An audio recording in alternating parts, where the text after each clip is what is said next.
Hello and welcome to From the Boundary. I am Tom and I'm once again joined by my co-host Sam. Before we start this episode, though, we need to talk about Quick Fix Bat Services. Got it right that time. Nailed it. Henry, who's been on the podcast, probably OG sponsor now. He has now offered. It's not now. He did it before Christmas. But all listeners to the From the Boundary show. Get to the point, Sam. The point. I think him sponsoring a podcast to two people who got ADHD is probably not the best idea. But never mind. Back on point. Henry gives all of the listeners to From the Boundary 5% off all his services. And all you have to do is message him, ask him for a service on Instagram, say you've come from us, use the code word boundary5 for 5% off. That is Quick Fix _ Bat Services. Quick Fix _ Bat Services on Instagram. Message Henry, go back, watch the episode that he's on, come back, watch this episode. Everyone's caught up. You know who Henry is. You know who we are. We know who Henry is. We know, well, and the listeners, because if they've not listened to everyone knows who Henry is. And then they get to know who we are. Then you get to know who we are, because that was a few episodes, and you'll have some episodes to catch up. And then, come back, listen to this episode, and then we're done. I feel like that was don't think we ever got to the point. No, the point is that Henry, if you message Henry at Quick Fix Bat Services, he'll give you 5% off. All you've got to do is say boundary 5, and it's 5% off all services. Perfect in time for the new season. Amen to that. Hello and welcome to From the Boundary, recorded in a loft in Kent. Let's see what these two idiots have to say this week. Before they start, though, I must ask you to follow, like and repost all their amazing social medias.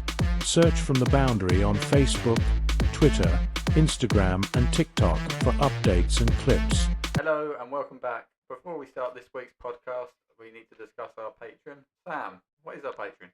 Our Patreon, Tom, is patreon.com/From the Boundary Podcast.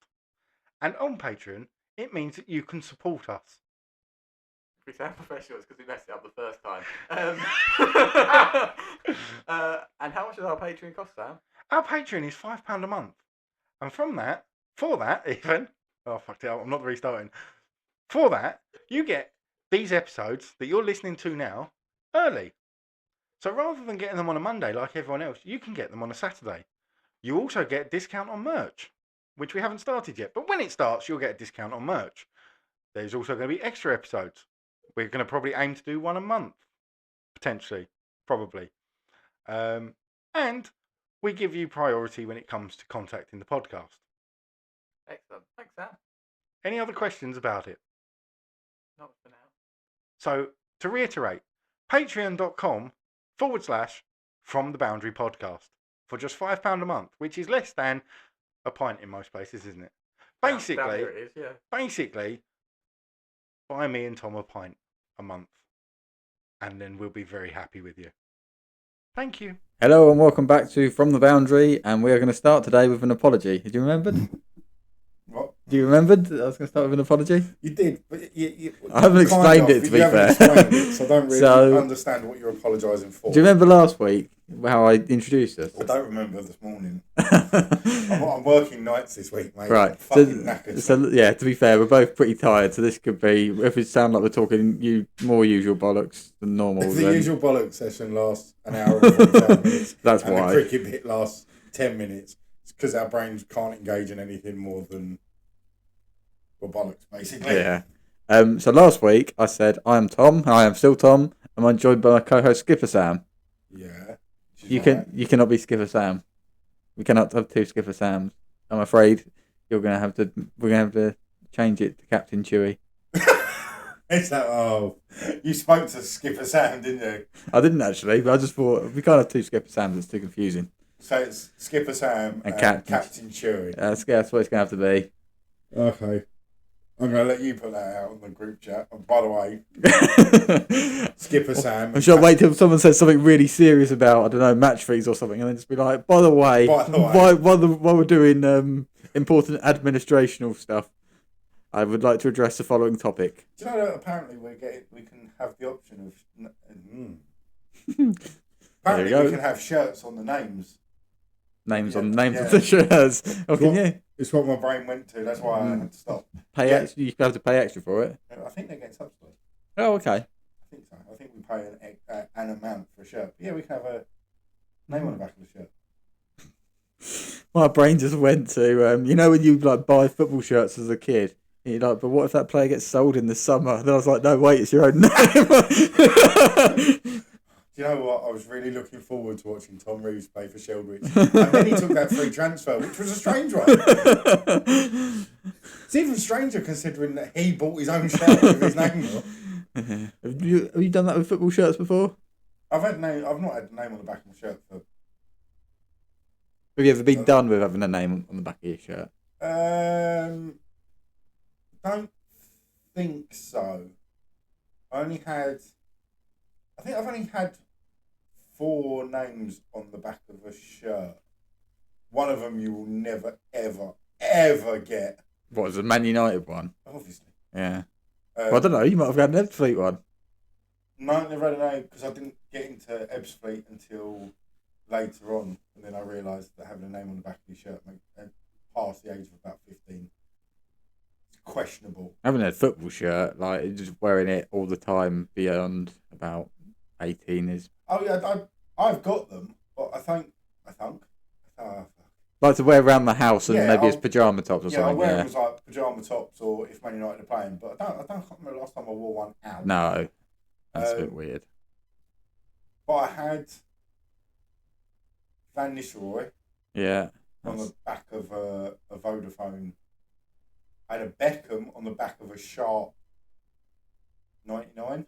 Yeah. And I had a Schmeichel goalkeeper. I don't even know how I got that one. But yeah, I had a Schmeichel goalkeeper one that looked like someone had thrown up on it. Like the design. Like, yeah. Just, do you remember when like in the late 90s where goalkeeper designs just went mental? And it looked like someone had an epileptic fit while designing it. And then every single epileptic within a 2-mile radius of a football ground was having a fit while the match was on. But I will give you 3 guesses if you can guess who the fault. I'm pretty sure I've only had 4. Van Nistelrooy, Beckham. Are you talking like during a fairly successful era? Well, yeah. Man United. Like during that period. So yes, he was signed.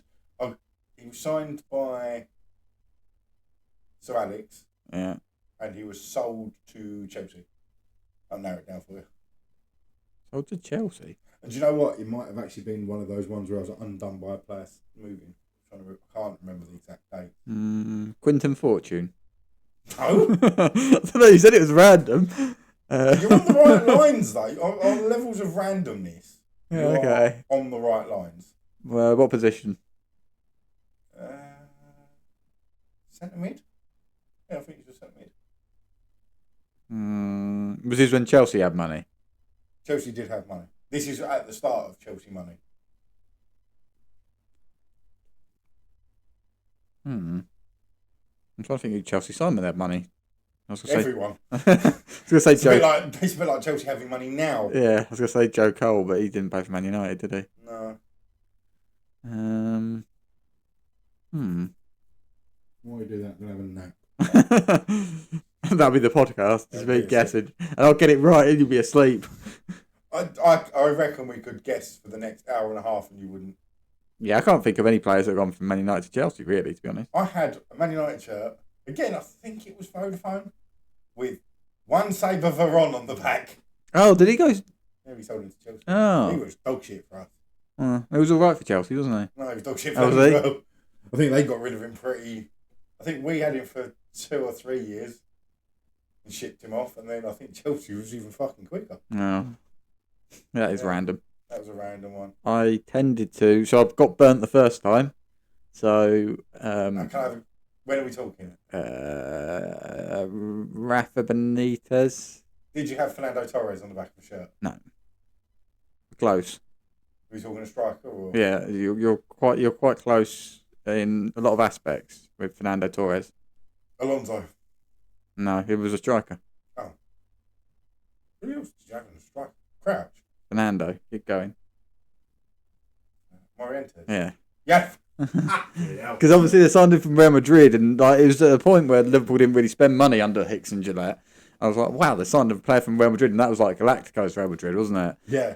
And then you realise why Real Madrid, it's a bit like Man United with Casemiro. Yeah.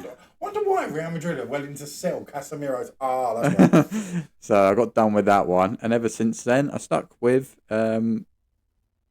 basically sort of 23 became my lucky number, so I stuck with Jamie Carragher because I thought it might not play all the time, and he might not be the most sexy one to have on the shirt, but he's not fucking leaving, so I'm just going to stick with that one.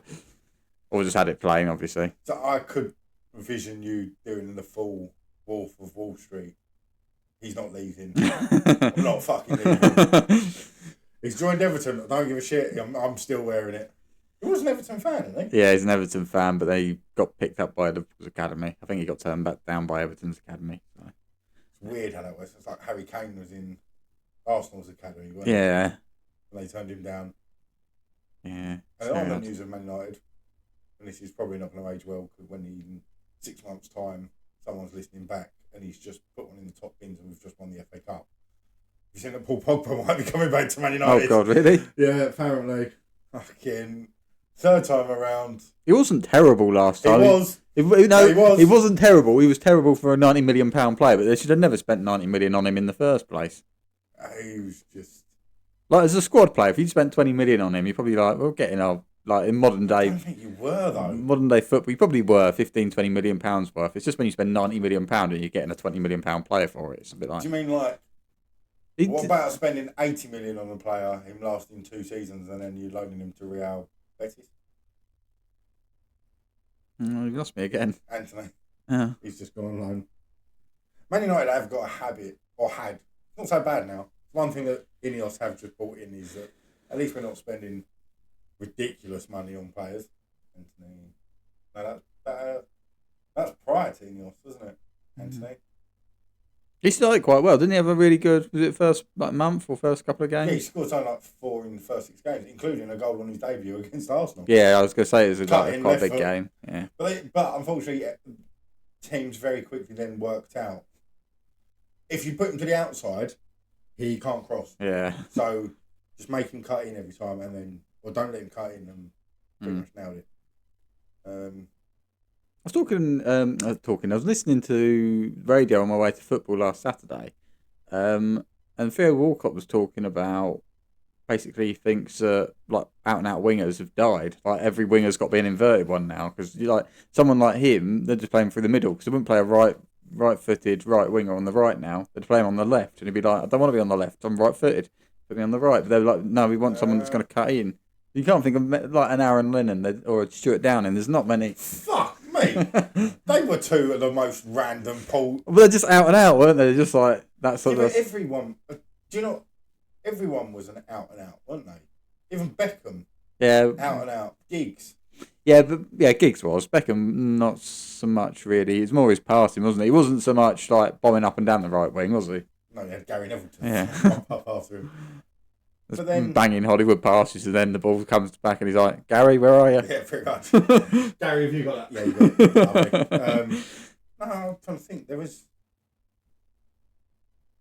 Saka. No, really. Saka's not really, and he's more kind of on the right, but he's left-footed, isn't he? Salah's right-sided, left-footed. I'm trying to think of Man United. Garnacho, right-footed, left-hand side. I think Diaz is on the wrong side for Liverpool as well. Or the opposite side. Wrong, I was going to say. Wrong side might be Chelsea. Palmer's tends to be right, he's left-footed.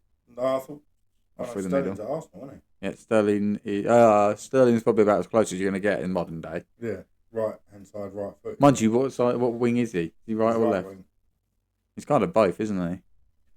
Well, no, he's kind of neither. He's been quite good for Arsenal. He fucking hasn't. Yeah, he's been better than he has been in comparison to recent years. In comparison to Man City, Chelsea. Anywhere else? Who's Tottenham got? Oh, no, hang on, saying that. Tottenham don't play with wingers, do they? Not really. That's what you're saying. Teams either just sack it off altogether. But then it happens, doesn't it? It's like every team went through the phase of having. I remember many moons ago when there was none of this. Oh, what formation is he going to play? I don't know.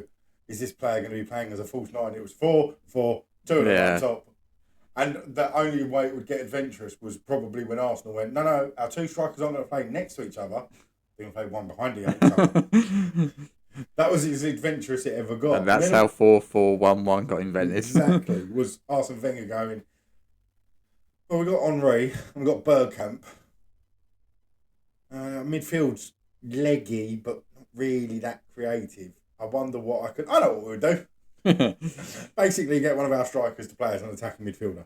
I'm not going to say. I don't know how I'm going to word this. There's someone I do reports for sometimes, and basically you have to send through the team and the formation and player ratings afterwards. And if you send it through as 4-4-2, they just change it. They're like, no team plays 4-4-2 anymore. That's wrong. They just automatically. They're just like, really? They're just like, no team plays it anymore. That's complete bollocks. So they just change it immediately. So even if a team plays 4-4-2, I just go. That's what I do. I just go. He's a bit over behind 4-4-1-1. I just know if I do 4-4-2, they're going to change it anyway. So what did Liverpool play? 4-3-3. Yeah. Or 4-2-3-1. See, that's the one at the moment, isn't it? It's the two the pivot, double pivot. Or what's called. Who plays there then? They're not even Szoboszlai and Gravenberch. But then, even now, that's not even defensive. This is a cricket podcast, by the way. We will get back to that. No, you have done the introduction. That's how tired I am. I've forgotten that you've done the introductions. But you don't even have Gravenberch is the defensive midfielder out of it, but they're not defensive midfielders. Even the two sitting are box to box. They're not even defensive. They're not like Kante, are they? Just sweeping up in front of the back four. I'd go even more extreme than that because we do obviously the three at the back. Yeah. The two wing backs. Who did you watch us against Fulham at the weekend? No. Mazraoui just fucked off. He started on the left. And Dallo started on the right. And then, in quite a weird quirk of fate, they brought on Adama Traore. Oh, God. And Mazraoui had been dealing with someone on the Fulham's right for a majority of the game. I'm dealing with him quite well. Dallo had been taken for a bit of a ride by whoever was, I think it's Harry Wilson down the right hand side. So they took Harry Wilson off, brought on Adama Traore, and the first thing that happened was Dallo went to Mazraoui and went, nah, you can fucking deal with this one. So they swapped sides. But Man United, so Mazraoui kept fucking off. We was then playing with Ugarte and Bruno as the two holders. Who Bruno was just floating. He basically was playing as a number 10. You had Ugarte was basically trying to do the box to box thing, but rather than being box to box, he was box to halfway line, right? Because he couldn't go too far otherwise it was just three of them back there. Yeah. And then we had Alejandro and who was on the right hand side? Ahmad on the right hand side, who. Ahmad and Garnacho is getting better. I do end up thinking he's going to end up staying. There was a few times where I'm trying to think who was on the other side. It's Harry Wilson. Oh, Anthony Robinson. Who plays in front of him? Tom Kearney, but he plays inside. Because they've got a really, really good relationship. And then when Adama Traore came on, I thought they were going to just batter us. But yeah. Oh, is it Lookman? Is he there? No, he's at Atalanta, isn't he? I think he only lasted at Fulham for his Panenka penalty that was saved. But yeah, no, they weren't Perez. I can't fucking remember who it was. I remember. It's probably an out-and-out winger, which is killing us. Yeah, it is. Aaron Lennon. Actually young. Because they kept saying, he plays like William. In Right. the way that he was picking up the ball and actually running at Man United's defence. Which I've never seen. especially after Traore came on. I've never seen them take such a fucking hit. Like, Ugarte went in for a tackle and Traore had to go off injured. Yeah, I'm not surprised. Martinez went in for a tackle, came off second best, and I'm pretty sure Mazraoui got sent into the middle of next week as well. He came on and it was like, oh fuck. And then all of a sudden you'd see like, he'd pick up the ball and you'd have like Ugarte, or when Toby Collier came on. Actually, no, saying that, Toby Collier came on and did look like he was just going to kick the six bells out of everyone. Basically, it'd be like, okay, I'm going to go close him. Oh, no, hang on, let's do it straight away. We'll just a minute. I passed it right now, we're going to get him. Do you still do the stuff with his arms? What, his baby oil? Yeah. I don't know if he didn't against us, but I think that was because it was I'm sure it must have been Harry Wilson. Because I think Harry Wilson went down and he was still warming up.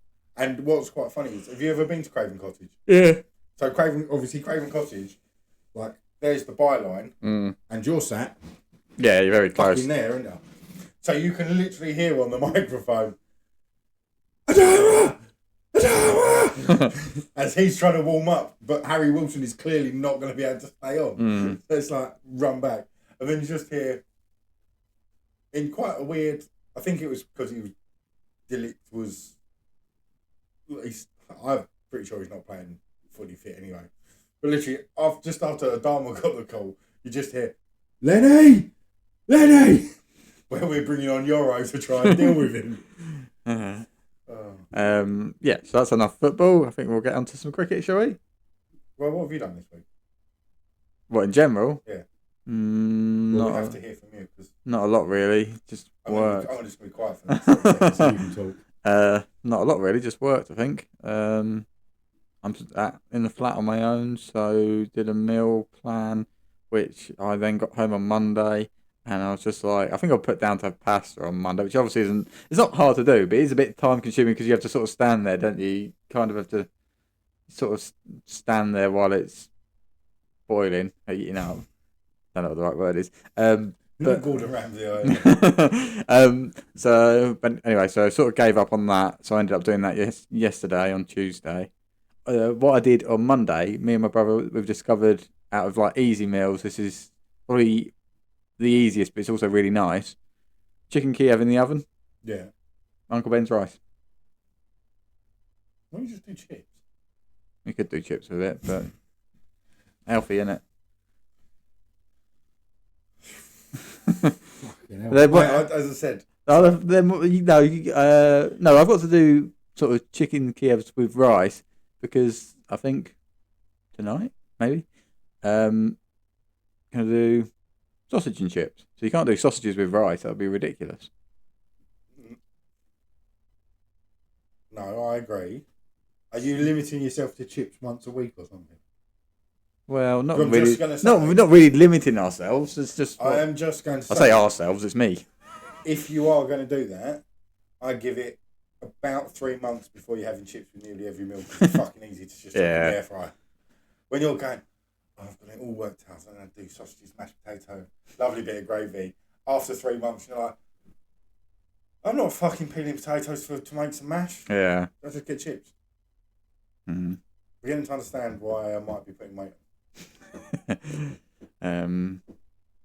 Yeah, no, other than that, just work and done that. I'm trying to think what else has happened. It's weird because me and you were on different schedules this week because I'm on nights. So anytime I've gone to text you, I've been like, 4 o'clock in the morning, I don't think he's going to appreciate that. So anytime I've gone to text you, I've had to wait until I've woken up feeling rough as arse. So my diet this week has potentially been, Monday was 2 cans of Red Bull and a Luke's Head. Yesterday was 1 can of the Rubicon Raw energy drink. That's quite nice. And a milkshake because I'm full. And then so far today, I've had another Rubicon Raw. And I had a cup of tea. It's good thing I clean my teeth, innit? Otherwise, I'd have no fucking. Well, yeah, and your ass is probably be quite interesting as well if you've been having that much like Red Bull and Lucozade. I've been having energy drinks since I was about 13. I think my body's just used to Yeah, it. that's possibly true. The fact that this shows how little that energy drinks affect me, and this is not good. I am a walking advert for why Red Bull now comes with an age restriction. But so I left work at 4 o'clock Monday or Tuesday morning. Come home, and I was driving home, and I had no drink in the van apart from the half. Well, probably closer to 3/4 of the big can. Yeah. So not just the 3/4 of the big can left of Red Bull that I hadn't drunk through the night. Driving home at 4 o'clock in the morning, and I thought, there's no shops open. I'm gonna have to get myself. I was gonna have to drink it and just deal with the consequences when I get home. I walked through my door at 4:45 and I was asleep by 5 o'clock in the morning. Oh, God. So Red Bull, I don't think no longer affects me.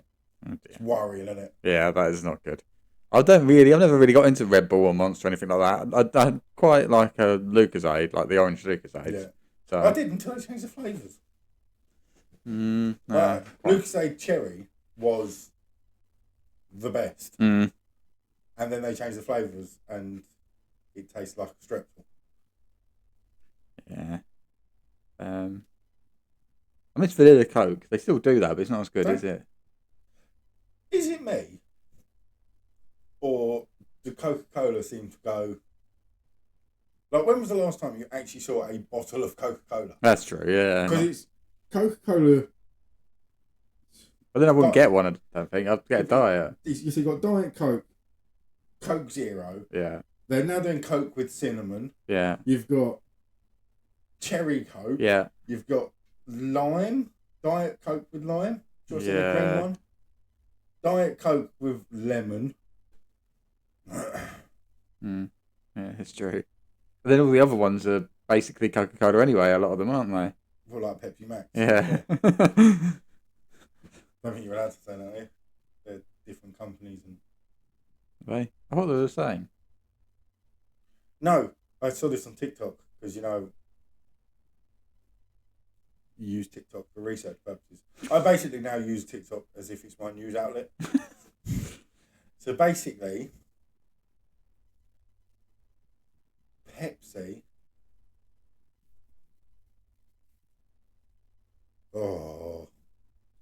One of the fast food chains.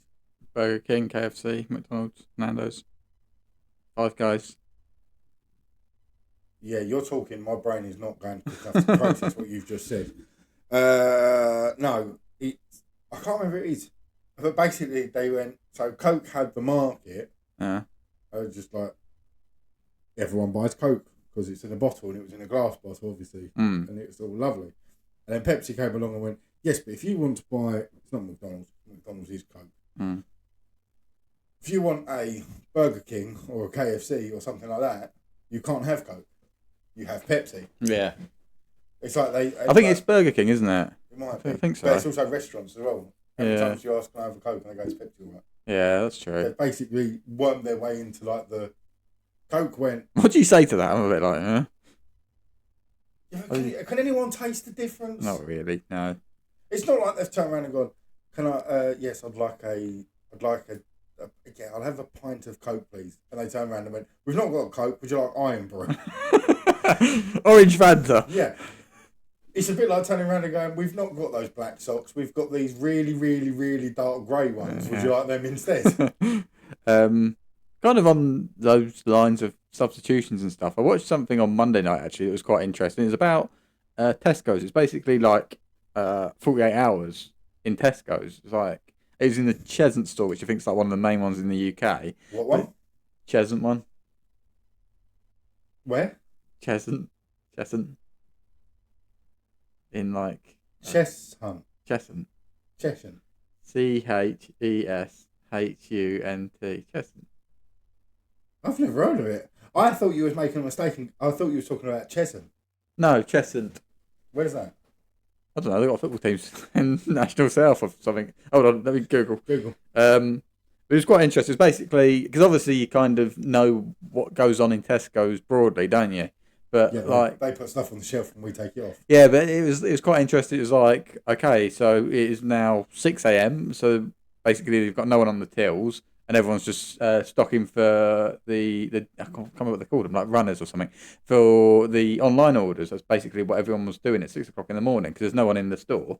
So they've got all their staff doing sort of the runs, and then they've got to explain the substitutions and stuff and like how they sort of work it out. I probably should watch it because I'd love to know how they do those substitutions because some of them. One of them was quite funny. You ordered a 2-pack of Jaffa cakes. We've given you Domestos. Chesson in Hertfordshire. Oh yeah. There was quite a funny one actually. She said they've ordered a pregnancy test and the substitution came up as condoms, but decided it was a bit late. So did I get told on the? Yeah, they got told on the thing. So basically, she had to make a decision, and obviously, her brain went. Well, I was going to apologise for not having it because I think if I turn up with some Johnnies, they're going to be a bit like, "Are you taking the piss?" Because I've often wondered how they come up with those. It's like when people go in the shop and they don't. They do that thing that makes it easier at the end, where they like with the scanner, the self-scanning it as they go round. Yeah. They kind of go around the shop doing that, and then I get how the runners bit works. I've seen it where I've gone into Tesco's or something early, and I've seen them doing it. It's like they're coming out like the beginning of Wacky Races, basically. That's because they're doing it on a timer. They've only got about half an hour to do each one, like no matter how long the order is. Really? Yeah. That's why they're a bit Wacky Races. But then, if you know what you've got to get. But then again, does it come through? Have you done this? You've not done an online shop yet, have you? No, I think I might have done one before when I lived in the flat. Because Tesco's is the worst for it. I used to shop in Asda's because it's local and I could go and do the pickup. I think we did in Iceland the Sittingbourne, Iceland. Not done Iceland. Asda's used to piss me off something chronic. Don't know whether they've changed now. I've not used Asda's now for a good few years because of club card points. But Asda's, when you got your receipt, it used to be in alphabetical order. So it'd be like apples, apple juice, apple salt, bananas. Yeah. And then it would be like blue toilet cleaners. And you're like, so was that all my fruit then? Tesco's just appear to have just taken everything you've got and just gone. Right, so first on the list is Dettol. Second on the list, frozen meatballs. Third on the list is shower gel. And fourth on the list, Febreze. So when they turn up with your order and they go, is there anything missing? And I go, I have no idea. Honestly, no clue what's missing yet.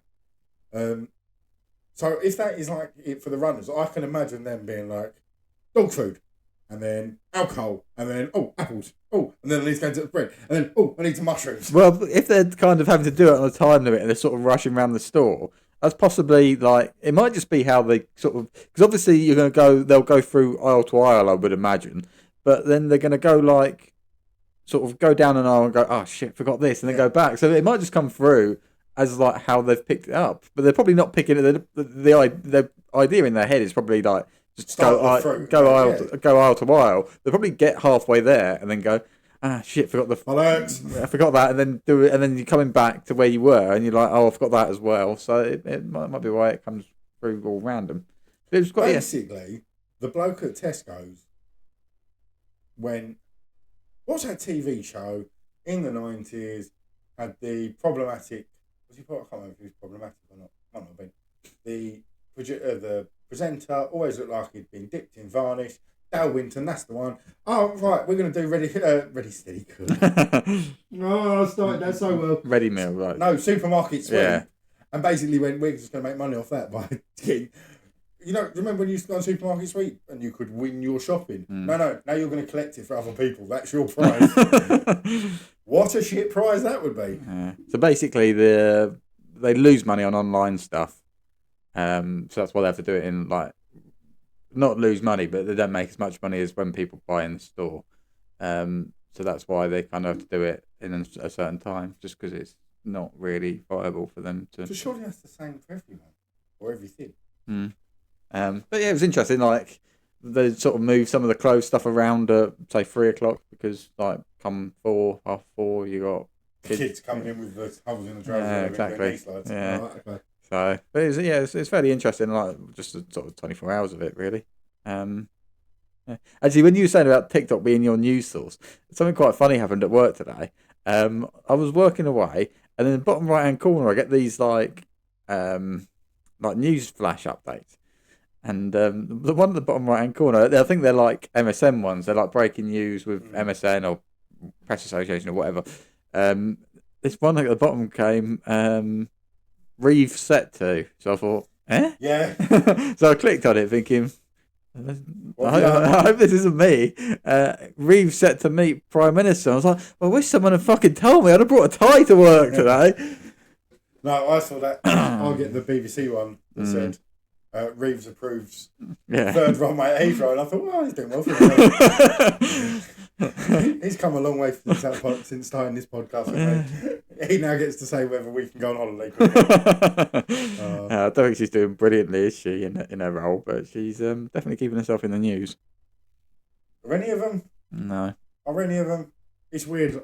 We had this conversation at the weekend where who was it I was talking to, and they were like, yeah, because of something or other, this price has got to go up, and these wait times have gone up, and this is that, and this, and I basically turned around and went, yeah, it's bad. Could be worse. I think it was about the NHS. So have you seen the NHS wait times have gone up? Could be worse. Tories wanted to get rid of it. Yeah. Tories didn't think we deserved it. Yeah. I think that's enough bollocks for the start. That's 35 minutes of it. Is that not the podcast done? So on to cricket. So we're going to start with the BBL final. So congratulations to Hobart Hurricanes who won it. They beat Sydney Thunder in the final. Quite comfortably in the end as well. I think Sydney Thunder set a decent-ish total. It was 170, 180. And they chased it down. I think it was 3 down, might have been 2 down. In the 15th over. So I was thinking, like... pretty comprehensive, that, isn't it? Obviously, that was helped quite a bit by Mitch Owen scoring 100 off 40-odd balls. Might have even been 30-odd balls. Opening up. Basically taking everyone to the cleaners. Got out just before the end, but obviously done more than enough. He broke the record for the fastest 50, and he equalled the fastest 100. I assume that's in the BBL. It can't be of all. Oh, it might be of all time. No, I wouldn't have. No, the fastest 50 is the fastest 50 16 balls, 17 balls. Chris Gale, and the fastest 100 is 27 balls. Yeah, I think it was AB de Villiers. I don't think it was that quick. But yeah, sharp shooting nonetheless. Just before you move on, talking of, and this is nowhere near on topic. Have you seen that video that's doing the rounds of? Obviously, the cricket season's going to start soon, and it says, "I'm waiting for this sound." And it's someone comes into bowl, ball goes up, and it's like waiting for this sound, and you hear ball hit hand, ball hit floor, and you hear the bowler go, "Every break." Have you seen that video? No, I haven't seen that. But if you see it, because it keeps doing the rounds, have a look at the scores, because the team that are batting have got 293 for one. One of the batsmen has got 39 not out from 40 odd balls. Yeah. The batsman who's hit it has got 237 from 70. That can't be an actual game. Surely that's someone just like we're going to do this video, and it's probably going to do quite well on TikTok, and they just dicked around with it on the scorecard. Fuck me, that's some going. Carrying back to the yeah. So equal. That was the quickest 50. Equaled the quickest 100. But as my boss quite rightly pointed out, if you've equaled it and you've done it in a final and you've won the final pretty much by doing it, you probably deserve that record outright on your own, really. It's kind of your record. I don't think the other bloke's got a leg to stand on. What did De Villiers do it in? Because De Villiers has got is it De Villiers got the 100 record? Yeah, that sounds. Yeah, it went crazy. Was it against the Netherlands? It went. I don't know. I'm sure he got it off like 27 balls. Yeah, didn't he? so maybe it was the quickest 50 and 100 in the BBL. That would probably make sense. Gale, I'm sure Gale's got the 50, hasn't he? Yeah. He got that in the IPL off 16, 17 balls by just taking. Oh, I want to say it was Bumrah, but I don't think it was. To the cleaners and just put him on the roof fucking 5 times in a row. Yeah, that always helps, doesn't it? Have you watched much of the BBL? No. Glenn Maxwell is fucking brilliant. They should be just miking him up every week. Have you seen like the best bits of him? So there's one where there was a run out that no one appealed for. Right. And they come for him and Glenn's, is he captain? Right, yeah, probably at the side. He's captain. No, he's still captain. Yeah. But I can't remember who he plays for. He plays in green. Melbourne? Sydney. Sydney Sixers? He plays for someone. Yeah. Basically, they come over to commentary, and I think it was Brett Lee went, yeah, just so you know, that run out was out. And he went, what? And he went, that run out that no one appealed for, he was about a foot out of his ground. And he went, cheers. Thank you for telling me that one. There's been a few like, there was one that went, what do you think? I saw it last night. What do you think about something, or do you think it would have changed if you'd done this? And he went, no. And he went, there you go, straight from the horse's mouth. And he just goes, I'm a horse now? I actually had that in a club game once. I think that was when I first started playing adults cricket. I was at square leg, maybe even deep square leg. And bowler comes in. It's not deep square leg if it's you that's throwing it. No, the bowler comes in, goes straight through to the keeper, and I go up, and everyone else is like, I realise all of a sudden I'm my only one that's gone up.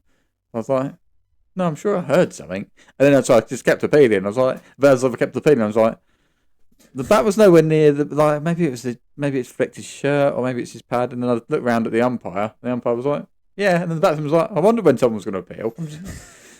I've always been on the other side of that where it's like, oh, no one's gone up with me.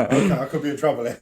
So so I've had that one before. So I think Mitch Owen, really, that innings kind of epitomises why. Obviously, there's a load of money in all the franchises, isn't there?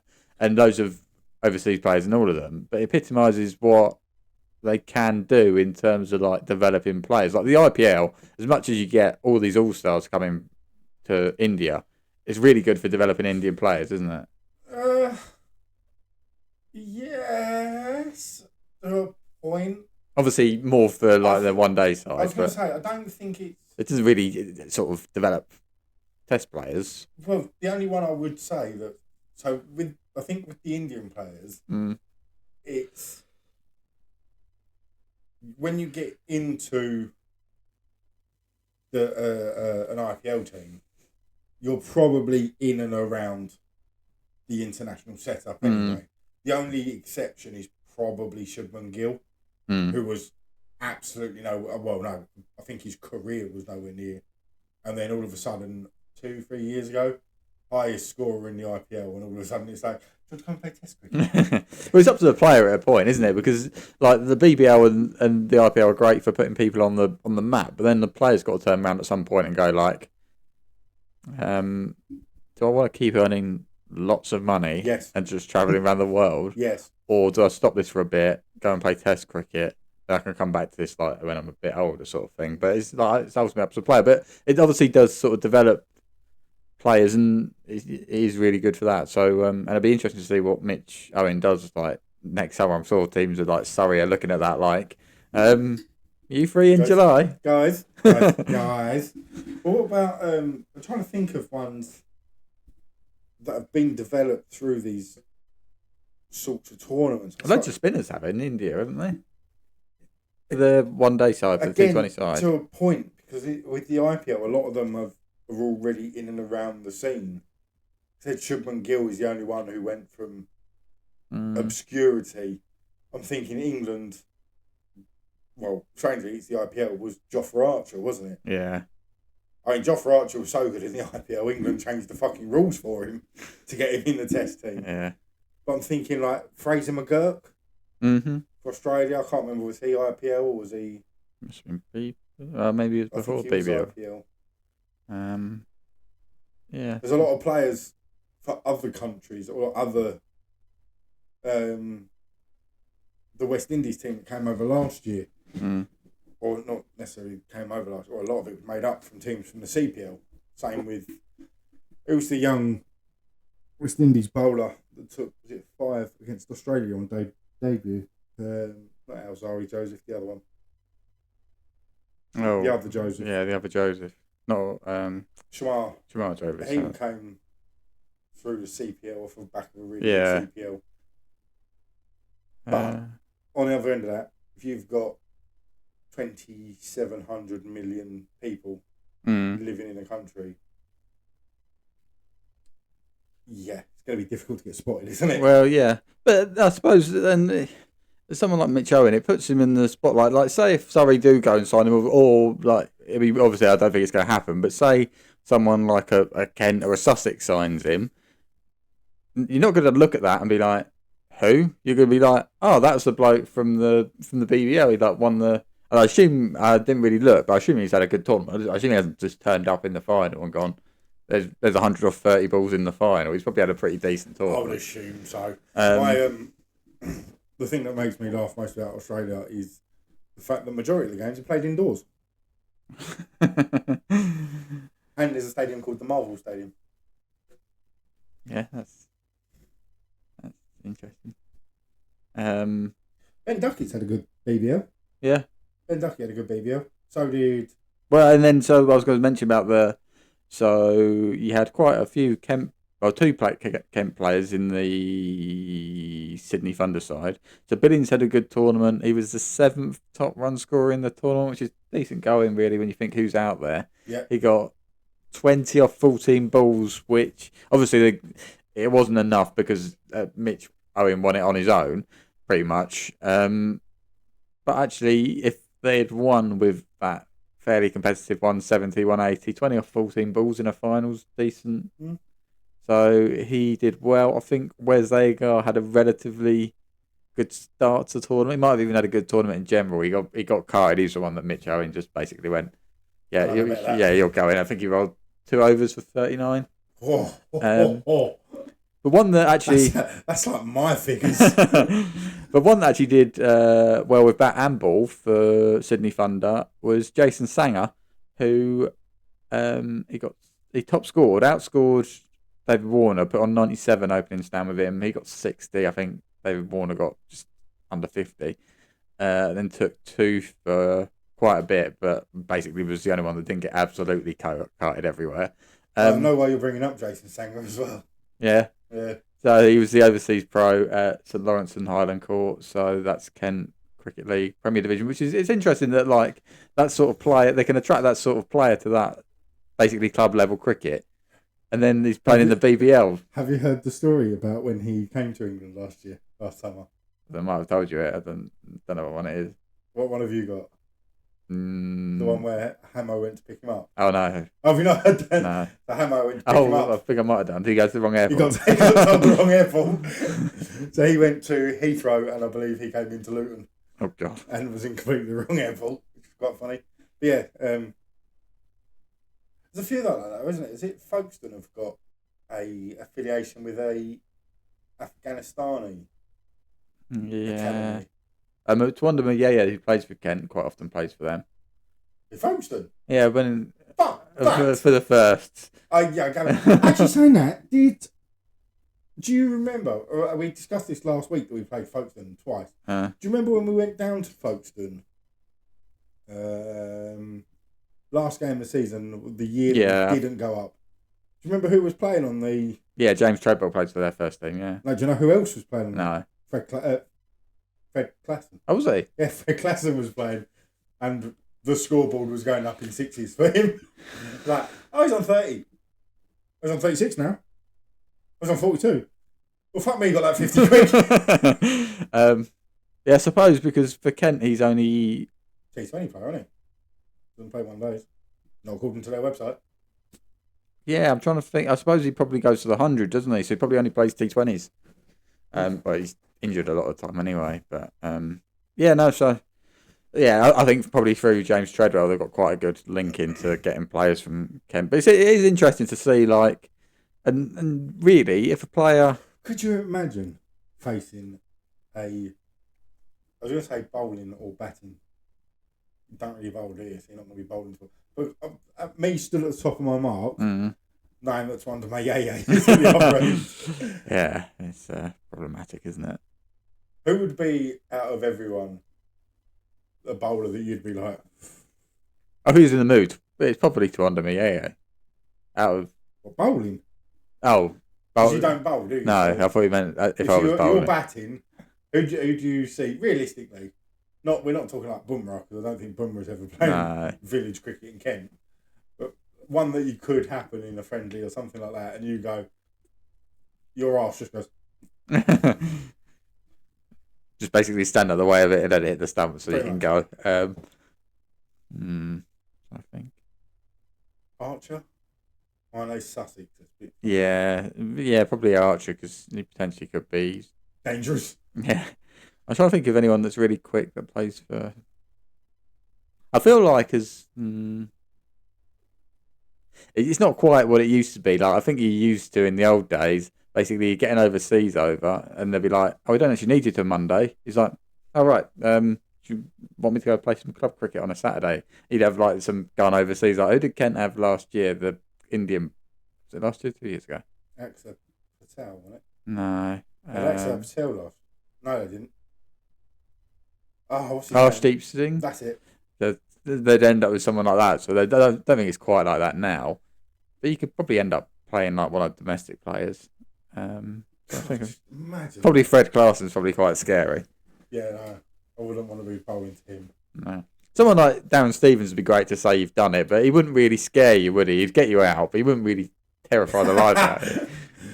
We have contacts with Darren Stevens. I'm going to let him know that you said that. He's not terrifying, is he? He's not terrifyingly quick. He'd get you out. He would get you out. I don't doubt he would get me out. He'd probably get me out 5 or 6 times in an over if he wanted to. So my brain had to do the maths then as to what you just said. I think my brain is on delay from the lack of sleep. I'm about 30 seconds behind what you're saying. Yeah, actually, like, in terms of... It wouldn't have happened, but Lassith Malinga would have been quite scary. Oh, yeah, no, I would have hated facing Malinga at any point in his career. Although he only came to Kent. I think he basically came to Kent. He came for... Did he come for just finals day? For the finals day. He got carted in both games. I presume picked up a decent paycheck for those 2 games. Kent won them both despite him getting carted, and then he just headed back home. Not a bad career to have, though, is it? Let's be honest. No. That's always a danger, isn't it, as a fast bowler? He could have easily gone and got like 5 in both games, but the fast bowler, especially at the start of T20s, teams were like, oh, apparently if you bowl spinners, but teams don't know what to do. So everyone was doing it. Do you know what? You've just really, really smoothly just transitioned into not knowing what to do with the spinner. England haven't got a fucking clue what to do with the Indian spinners at the moment, have they? No. Although they did win on it did win Monday. Yesterday. It did win, but they are struggling with the spin. And I can see why, having watched the ball that got Jofra Archer out, that pinged from about 5th stump and took out middle, and also the ball that Rashid bowled to take out Talik. Talik is his name? That was a good ball. But it's really hard to judge this T20 side at the moment, because you've got It's always going to be a bit up and down because it's brand new. Well, it's not brand new, is it? But no, it's essentially they've not tried rewriting the wheel like they did with the test team. No. But you've got, say, rewriting the wheel, reinventing the wheel. Fuck off. Rewrite. If someone was dying, you might rewrite the will. Shut up. No, but you've got the likes of, like with the test team, they came in, they went, Zach, Ben Duckett, Harry Brook, Bashir, Jamie Smith. They're still going, really, aren't they? Just rewriting the script. Yeah. There we go. But eventually, they've not done it this time. They've gone, right, this is essentially the team that we've inherited. But when you've got a opening batsman that so far has a grand total of 3 matches and 4 runs, and then the other one is, I mean, he got 50 yesterday, Ben Duckett. Harry Brook is having an absolute shocker. He's played in the IPL though, isn't he? So he should be. We've discussed this. I think most of them have. I think, with the exception of Jamie Smith and Gus Atkinson, if Duckett has, I think Salt captains in the IPL. Who about that three? Butler obviously does. Butler is. We had this argument last year after the World Cup that they need to take one of them away from him, the gloves, the captaincy, batting up higher up. Can we just say, I think they've made the right decision? Be really, really, really, really nice now. Like, he's found the form with the bat. If you could find the form making a call with the coin, because I don't think he's won one for a fucking long time. But Salt IPL, Ducky IPL, Butler IPL, Brook missed last year's IPL, but he's in the IPL. Livingston IPL. Overton? Has Overton played in the IPL? Maybe not. I think he's possibly been, but I don't know if he would have played much. Atkinson hasn't. Archer obviously has. Rashid has. Mark Wood has. So, with the exception of Gus Atkinson and Jamie Smith, I feel like I've missed someone there. Who have I missed? What was that? Someone in the middle order, 5, 6. So, Wood, Rashid, Cars's IPL, Atkinson didn't play, that's why I'm getting confused. Archer, Rashid, you just said it. Rashid. I'm trying to work my way back up the order now.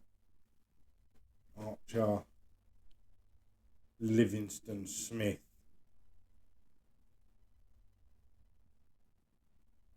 Salt, Butler, Brook. I'm missing one. Yeah, I think I'm probably missing 5 or 6. Who am I missing? Clearly didn't have a very fucking good game.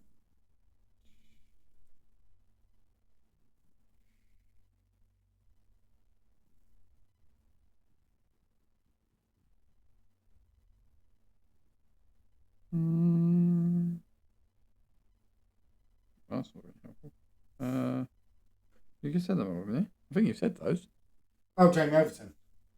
You said him. Yeah, but I didn't count him on the way back. Oh. So that's why I only had 10. But yeah, I'm going to butcher the name again for the second week in a row. Chakavadri, 5 for 24 off 4 overs. Yeah. Not bad. Adil Rashid bowling Talik with... You take 0 for 24, really, and 20 over game. I mean, I take 0 for 24 off like an 8 over game. 8 overs for me. That would be very appreciative. But a bit more... I think it's what we was calling out for with the test team. We said you don't, you're boring. I like the chaos that comes with a Zach Crawley cover drive, first ball of the Ashes, Joe Root trying to ramp Bumrah on whatever day it was.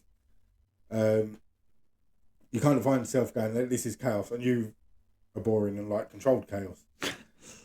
I can't help thinking that yesterday was a bit more of a controlled chaos. Duckett, is it Duckett or Butler? Reverse, I think it was Butler actually, for his first boundary. Reverse swept the ball between, would have been square leg and would have been point and gully. Right. Like literally dissected them. And looked like he was at risk, but then took him down. Liam Livingston copped an unfortunate one from the commentary team, who, when he hit a 6, and they went, the problem with Liam Livingston is he's just not consistent enough. And the next over, he hit 3 6s and 4 balls, which was quite interesting. Maybe if it's mic'd up. Yeah, he's just not consistent enough. But a lot of them, and it is that, we always say it with India, that we just cannot read the pitch. All of them got out. A lot of them got out on the boundary. Just not hitting through the ball because the ball's come on a bit slower. Yeah. And Duckett was Duckett bowled? Duckett might have been bowled going for a sweep. Brooke, fuck knows what he was trying to pull off. Livingston was caught deep.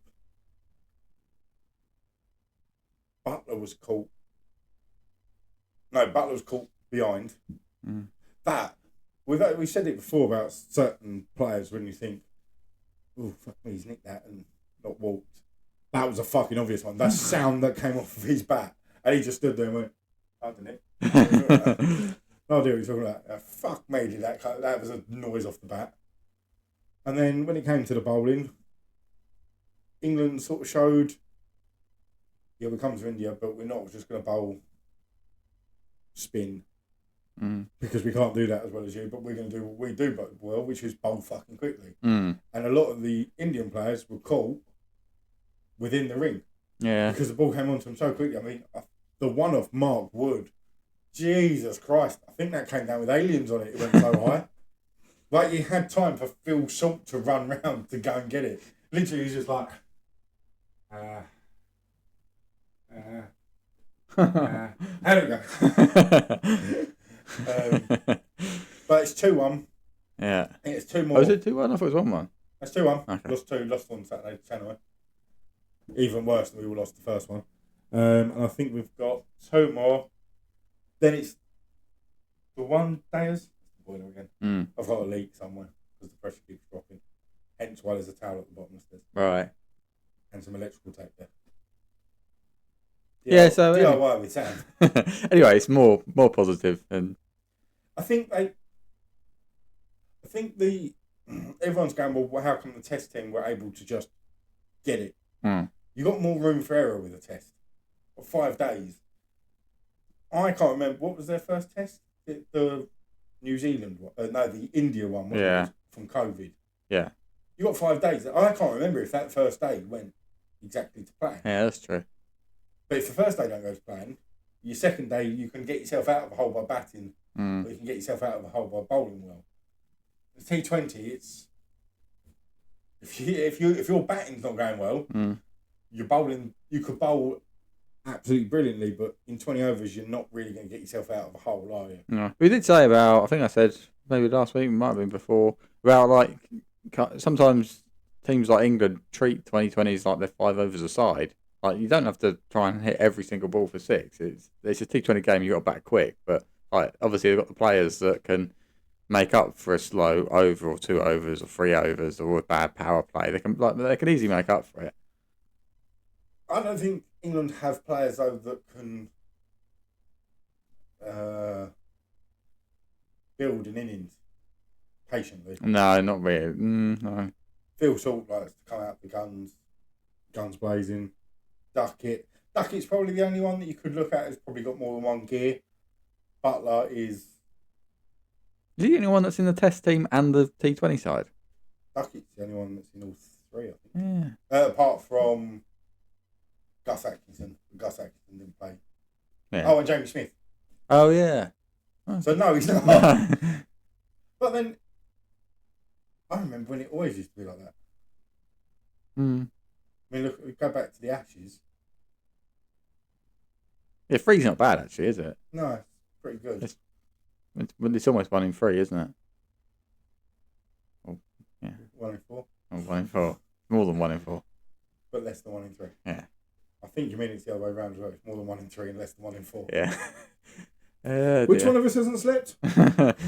Well, I think both of us need to go to sleep. Yeah. Yeah, I'm just Jamie Archer. Come on. Jamie Smith, Ben Duckett, Yeah. Gus Hack, Cast, nearly, maybe a few more. Yeah, well, I suppose now Broad and Anderson are retired, possibly. Brian Cast. So it probably is 1 in 3 because like it's people like him and maybe Atkinson are kind of well, ish. Cast has taken Atkinson's place. Yeah. He didn't play. They're kind of ish, I aren't know we really polished this up. they? Right. Mark Wood. Oh yeah. And Ben Stokes when he plays. Yeah, but Ben Stokes isn't playing, so that's fine. But yeah, Mark Woods. Harry Brook. Fuck me. Right. So in the 11, we were saying it was 1 out of 4. We started off with 1, and it's actually half of them. Ben Duckett, Harry Brook, Jamie Smith, Bryden Cast, Mark Woods, Gus Atkinson. It is half of them because it's out of 12. It's going to be one of Cast or Atkinson. Yeah. So So it's 6 of the 12. Yeah. Oh dear. It's a good thing we don't do betting odds, isn't it? Yeah. Right, I'll give you 4 to 1. Oh, hang on a minute. I mean, 2 to 2.5 to. Oh, no, I can't do half. 5 to 3 to 5. Just give me some money and I'll give you something back if you win. Oh dear. I thought you segued, and you didn't segue where I thought you were going to segue. I thought you were going to segue with Lassith Malinga. The thing I saw on TikTok? Yeah. Yeah, Lassith Malinga's a singer. Go on, say that again. No. Lassith Malinga, the singer. Yeah. That should be his name, shouldn't it? It should be like a stage name. Lassith Malinga, the slinger swinger. Oh, fuck. Lassith Malinga, the slinger singer. Got it. Didn't take 2 attempts at that. Yeah. And then I could have texted you saying that's the first I'd heard of it. Apparently you said it had been going on for quite a while. Well, I googled. I was trying to find. I was like googled Lassith Malinga, and nothing came up. I thought, what else he talking about? So I googled Lassith Malinga, different career or new career or something. It came up. So apparently the story I found was December 2023. But to be fair, he might have been sort of known in Sri Lanka, maybe. Have you seen the video of him singing on No, TikTok? I haven't actually seen it. His voice doesn't quite tally up with. He's always quite an aggressive. Yeah. And he's got quite a softly voice. Does he? Quite tally up, which is a bit weird. Maybe you could clip this bit and put the music over the background of it. I'm just going to find it. But then I did also do a list of some of the careers that other people have gone on to have. Yeah. So the one I initially came out with was Adam Hollyoaks, a new Kent coach who's done some MMA fighting. Obviously, Andrew Flintoff's done some kind of. He did boxing. Boxing, he? yeah. Became a TV I think Hollyoaks did both. I think he did MMA and. Oh, did he do wrestling? He did 2. Or was MMA wrestling? Maybe MMA is not wrestling. I don't know. He did. I think he did 2. Right. But then I have found that Curtly Ambrose, Yeah. he's a reggae guitarist. Oh, really? Yep. Jaginder Sharma, India. Yeah. Was he all rounder or was he a bowler? He's a bowler. He's now a policeman. Oh, okay. Imran Khan, obviously probably the most famous different career. Yeah. Pakistani test batsman, also Pakistani Prime Minister. Yeah. And then this is a weird one. Jacob Oram. Yeah. He is a sports acquisition coordinator for a university. I don't know what any of those words mean, but yes. I suppose it's probably like when the university gets like sport like students on sports scholarships. He's probably the one that's like whether they're good enough to actually be on the sports program. We and you are clearly ones that never got that. Yeah. I went to university with Adam Jamili, a runner. Well, you actually went to university with him. Well, so or you saw him once in your university. No, so I went to university with him. I started off. I did sports science because I did well in sports science at school, even though I did terribly at science. I did well at sports science, but then I did sports journalism as well. And basically, what I did was I sort of started it where I majored in sports science and minored in sports journalism, and then gradually, like in the first couple of semesters, I was like, I'm gonna do these both equally. I'm gonna do sports journalism more. I'm gonna sack this off. But he was in my sports science classes. Right. I thought it was one of those where you just seen him around. And was No. I went like when people go, "Oh, I met," and you go, "Oh, where'd you meet him?" Oh, he was just stood next to me in the urinal. Yeah. You didn't meet him then, did you? You saw him. Yeah. No, so I don't think we did a project together, but he was definitely in classes and like when we. It was quite. I'd like to think you'd remember if you'd done something. It was quite funny, and this was at the point like he's kind of because as a sprinter, he's probably getting towards retirement age at our age because he's our age. Well, yeah, if he was in your class. Yeah. When did you say Bolt win? Yeah, well, that's what I was going to say. He was probably at the peak of Usain Bolt.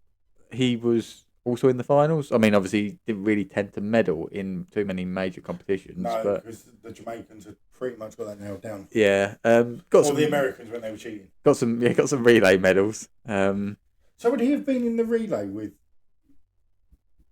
Oh, like the Jamaican. No, you know when? Oh, so it would have been. Yeah. Oh, who would have been it? Dwayne Chambers? Would he have been in it? The one that... Yeah. Was it London, 2012? Or Beijing? No. I think it was Beijing. I think he was maybe made his comeback for 2012. Who? Dwayne Chambers. No, England won. England. Great Britain came second to the... When did Bolt do the quad that he's now lost two of them for anyway? I don't think he did the quad. I think he did three. The 1, 2, and then 100 relay. There's no 200 relay. Yeah, I thought there is. Is there? Maybe there is. Fuck me. I thought he did a double treble. I thought there's the 400. But I thought when he finished, he'd done the treble, hadn't he? Yeah, the treble. Oh, yeah. Shut up. Yeah, and he's lost. Has he lost two of them now as well, hasn't he? So he's now done a treble and two doubles because he lost because of cheating. But it wasn't. One of them, Great Britain came second. Was it Adam? And it was the All-Star England. I keep saying England. Yeah, Great Britain. I was trying to think. Who would have been the sprinters at that time? I'm trying to think because I think only really Jamili sort of made finals. I think they had quite a few that were got unlucky to sort of miss out in the final. Like they're always in contention of getting in the final, but I can't really. Yeah, I'm sure in the relay did we not come second? The bloke from Gladiators, was he not doing it at that point? Not watched Gladiators. Oh, what's his name? Blake? No. Jeff. Gladiators runner. I meant Jet, but put two together. Well, why don't you look up Harry Enfield? Harry Aikens what? Artie. That one. No, that's not what I was thinking of. Right, so if we do... Are we thinking London? So 2012 London Olympics. Marathon results. I want the marathon. Yeah, why did he not keep typing and type 100 metre relay or something? Now you have to search for everything, aren't you? Oh, yeah. Oh, fuck. Right, so Team GB 100 metre relay Team Olympics. This is really good, isn't it? That's 2024. They took bronze in 2020. Oh, that's women. Fuck me. Right. So, is it 2012? I don't know if he's won an Olympic medal. He's definitely won like Commonwealth Games ones and European ones. It wasn't 2012. 2012 was Nesta Carter, Michael Frater, Johan Blake, and Usain Bolt in Jamaica. Yeah. 2016. But they haven't won an Olympic gold. I don't think they won an Olympic medal. 2024. I'm sure. 2024. And Zarnell Hughes. Yeah. And they came third. I'm sure. I must have need to go back more. But it was when we had like an all-star. That's 2008. Well, they did when Dwayne Chambers was at the very peak because he was like one of the quickest runners in. Oh, there you go. Yeah. That was 04 or something? Yeah, it was 04. Jason Gardner, Darren Campbell, Marlon Devonish, and Mark Lewis Francis won in 2004. So nowhere near 2012, I think. Yeah. Dwayne Chambers wasn't part of that 04 one. Was that not when he was banned? Maybe. That didn't fucking work very well. They changed it, so I can't see. I'm now in the heats. Right. 2000. We didn't even make it to the final in 2000. Well, we've gone off topic from cricket slightly. You decided to take over my phone to I don't know what you're looking for now, to be honest. Just going back through random Olympics. Dwayne Chambers ran in 2000. He's now 46. Just in case you wanted to know. So he was at my university. We did like sports, science, like practicals. We had to measure people's heart rate and stuff. He's like, "Can I do my training?" And everyone's like, "Yeah." You just do some, basically just watching an Olympic athlete. And then they were like, "You do it." It's like, no, you do it again. Do you reckon you could run as fast as me? No, so you keep doing it. That was random careers, and it took a random tangent. Actually, one of the random careers, you said someone was a policeman. Chinder Sharma. Firefighter in Kent. Geraint Jones. Is he? That would be off-putting. If you're a cricket fan and you're like, "Help! My house is burning down." By the way, in 2005, did you stop that one before it hit the floor? Did you take that catch? Because it looked like it was a bump ball. Did you? You did? Okay, because you're going to save my cat. That should have never stood, should it? Because it was not for. I don't think it hit the ground, but catcher ripped his hand to come off the bat. It hit the hand that come off the bat. So it should never, like, if that was DRS now and they'd gone up. I think you might be getting in the weeds slightly about the point I was trying to make. Yeah. The fact that you zoomed in on the detail that I forgot that it was that, and I thought it was a bump ball. But yeah, no, so he's a firefighter. He plays for someone coastal, Dover, DIY. Ash is not coastal. Is Ashford? No. Yes. Is it? Yeah. Oh. Yeah, Ashford and Faversham. I think he plays for them. Anyway, so where are we going to go from there? I don't know. Tom did the admin this week. We're going to talk about. I can. So one of the random careers was Adam Hollyoak, who's now the new head coach at Kent. Yep. So Kent have spoken about, Simon Cook, the director of cricket, has spoken about. So I had Xavier Bartlett last year. Yep. He was injured for quite a bit of season, wasn't he? No, so he was going to play all formats, and then Cricket Australia were like, "Oh, he's good. You're not having it for that long." And so basically they withdrew his, whatever it is, I can't think what they call it, not NCIs, NC, whatever it is, the international clearance thing. So they withdrew his, and then Kent went back and were like, "All right, we'll just have him for the Blast," and he ended up just playing in the Blast. Right.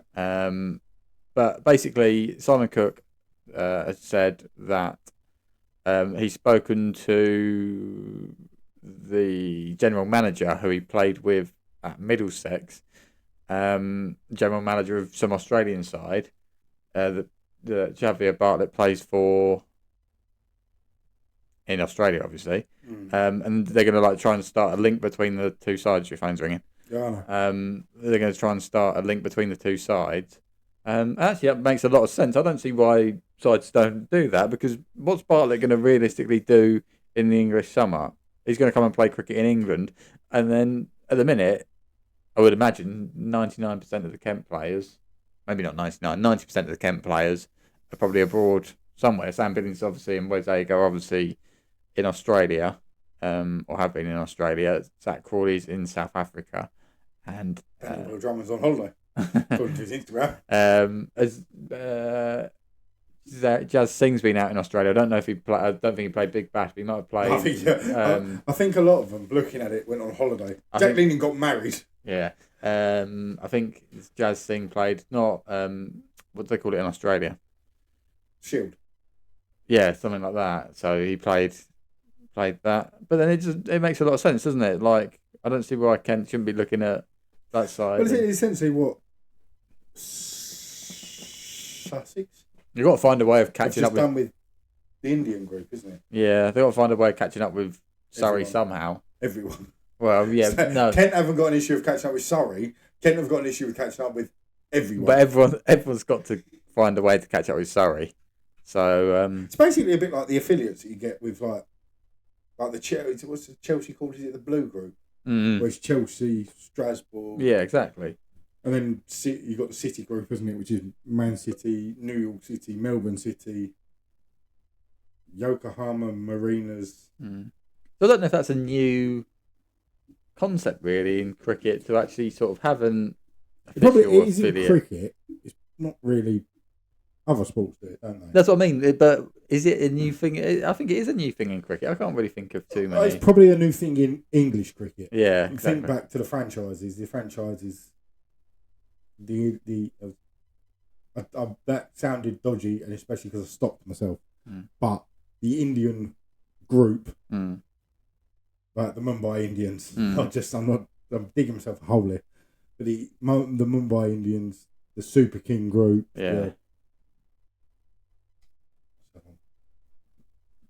Mumbai Indians, Chennai Super Kings, and the Knight Riders. They're obviously doing it with the franchises. But we've not really seen it at the county level. It doesn't really need to be that official, does it? It just needs to be like. Can we have some of your players? It was quite good. How many overseas players are we allowed? You can have. Is it 5? 3 of them have got to be. You can have 3 in a match day squad, and you can play 2, but then they can be different ones for different competitions. I was going to say, it's 5. I think is it 5 overall though, and then maybe. 2 of them are blast only. Yeah. And then the other 3 you can chop and change. Yeah. Would you, if you went with an Australian side, let's say, do you want your quota to be filled up by 5 Australians? You're kind of limiting yourself to missing out on potentially. You kind of need to leave it a little bit open, don't you, in case someone comes. So you look at someone like, who's it? Well, Kent had Yuzi Chahal came because basically he expected to get in the India test side, didn't he? And then India were like, you're not in. He's like, well, I'm going to England then, and then basically just went. But yeah, that's the one I was thinking of before when I said Axel Patel, by the way. Oh, right. Chahal. I don't think I've helped myself with not sounding problematic by getting them mixed up, have I?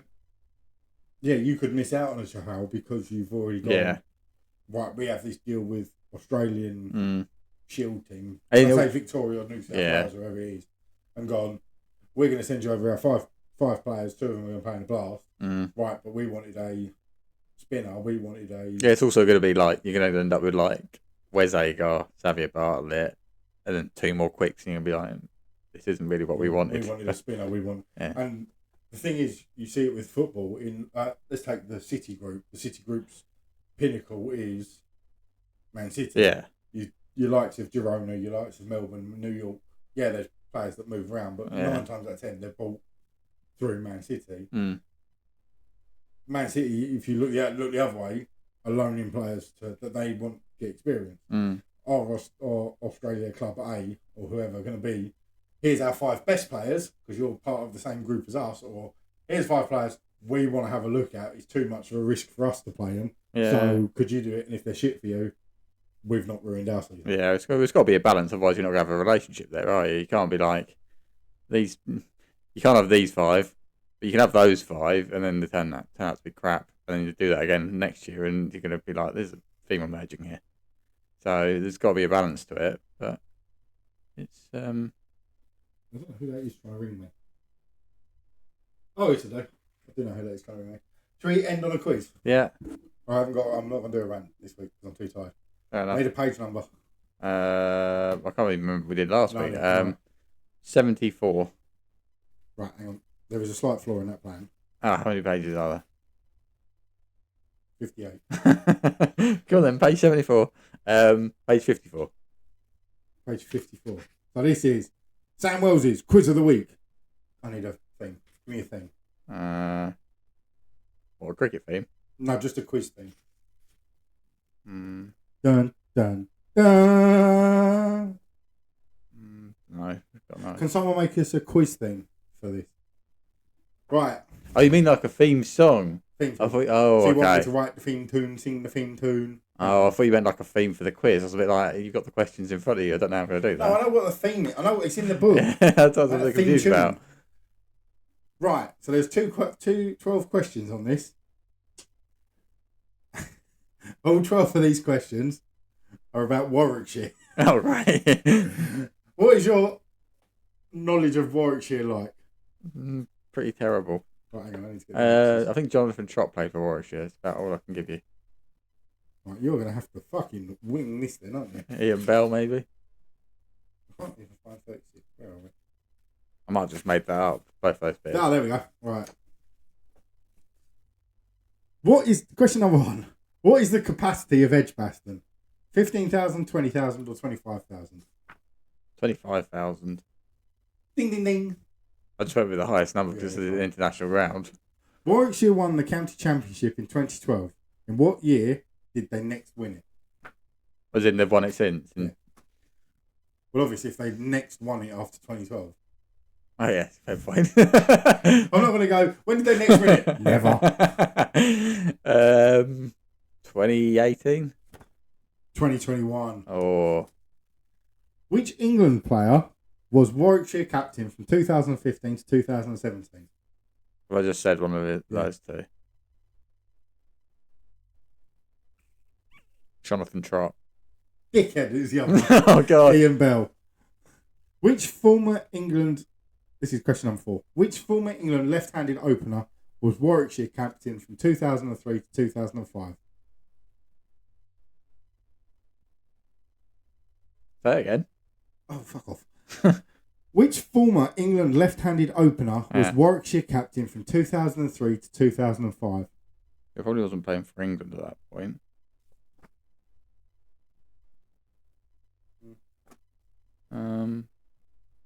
I always forget his name. Always forget Mark his name. Boucher. No, Nick Knight. Oh. I didn't realise he was playing that late. Question number 5. You're going to love this one.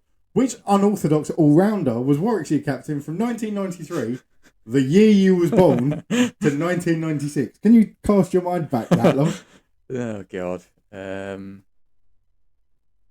He might be a long-lost relative of yours. Joe Reeves. Dermot Reeve. Oh, all right. Question 6. Now, this is bullshit, because I've just seen the answers to this. Chris Wokes started his Warwickshire career back in 2006. How tall is he? 5'10", 6'2", or 6'4"? I'm going to say 6'4", but I think that's bullshit. No, he's 6'2". Oh, I was going to say 6'2". Still bollocks, though, isn't he? He's not that tall. I was going to say 6'2", out of those, but then you just kind of threw me with it's bullshit. He's not 6'2". This question 7. Which international side does Carlos Brathwaite play for? Oh, West Indies. He played for Warwickshire, yeah. So I'll take it away now. What have we got? 3. 2. Ian Bell. I didn't get Ian Bell. Okay, you got 2. Oh, you might get this one. Which fast bowler with a long run-up who played 90 tests for England... Ryan Sidebottom. Not quite. Played for Warwickshire from 1972 to 1984. Ah, wrong generation. Long run-up.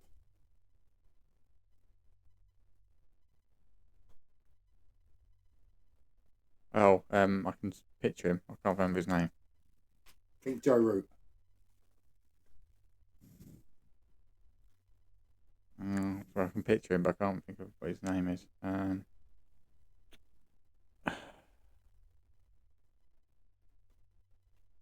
It's a really good podcast, isn't it? I'm trying to think of... I can picture him, but I just can't think what his name is. Allett. Paul Allett. What, I take it you mean Bob Willis. Yeah, that's what I meant. Which cricketing great is Warwickshire? He's the one that does Sky. Used to, I think he's died now, isn't he? Really? Yeah, he's the one that Joe Root took the mick out by putting the mask on. Yeah, that's what I was thinking of. I just couldn't figure who it was. Which cricketing great is Warwickshire's leading run scorer with 35,146 runs? His initials are DA. And I've never heard of him. Allenby. Derek Allenby. Dennis Amiss. I never heard of him. Which is probably about his first name, if he's going to be a cricketer, should have been Slinger. That's quite good though, isn't it? Yeah. Sean Pollock played for Warwickshire from 1996 to 2002. He was also a captain of South Africa, taking over from who? I think that means who was South Africa captain before Sean Pollock? Gary Kirsten. Hansi Cronje. Have you still only got two? I think so. Okay. I think we need to do this. I'd say three, because I knew Bob Willis, just couldn't say his name. I just couldn't think what his name was. Allenby. Jonathan Trott spent his whole career at Warwickshire. How many England tests did he play? 32, 42 or 52? Well, he stopped playing, didn't he? Because he got... Travel sickness. Yeah. Not quite. I can't think what you call it. Anxiety. Yeah. He played quite a lot. He was a fairly regular fixture. I was going to say... Yeah, 52's actually not that many. 52. Yay! Right, can you do the social media and stuff? Yeah. Yeah, we are on social media. Good night.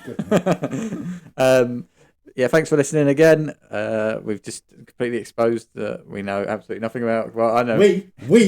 Well, I'll take you back to the England T20 side if you want. If I'm going down, you're coming with me. Oh, okay. Yeah, right, welcome to the trenches. Yeah.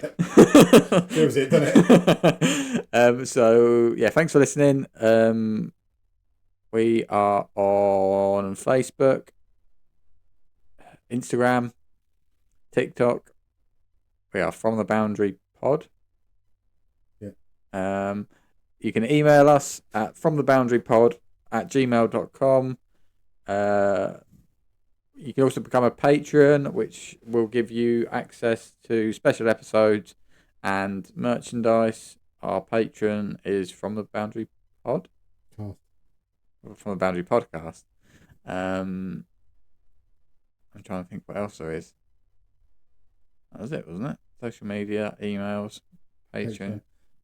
Update on the Patreon. We are trying to do doing the logistics on the first Patreon special. Waiting for a reply from the aforementioned skipper Sam. And you did. You ignored it as well when I put that message. Well, I didn't ignore it. It was your idea, to be fair. We need to find out who's doing it, and then we can organise it. Yes, but that is going to be. Did that light just get brighter? I don't know. I think I looked away and then looked back, and I don't know. Maybe it's just because we looked away. Maybe it's the ghost back. Yeah. Taking the piss out of us. You do a cricket podcast and you don't know a lot about cricket. Yeah. Yes, so first we're putting the wheels in motion. That looks like that's going to be probably the first special will be out probably April. It will only be on Patreon, and I can tell you from the theme of said messages going back and forth about what it's going to be. One of us is going to make an ass of ourselves, aren't we? Probably. We do that most weeks. Even more so. I don't know specifically why. There'll be alcohol involved. Oh, I see.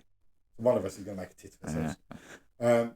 And merchandise, I have actually spent some time over the last few days. We're edging, and I mean really edging, slightly closer to having a website with some merch on. So, you're not waiting for anything from me this time? No. I've just done it myself and just left you behind. But we looked at it last week, didn't we? Yeah, but no, I've actually got a website now. Oh, right. It's just I need to pay for it and, cost money, these things. And whenever I mention money to you, you vanish.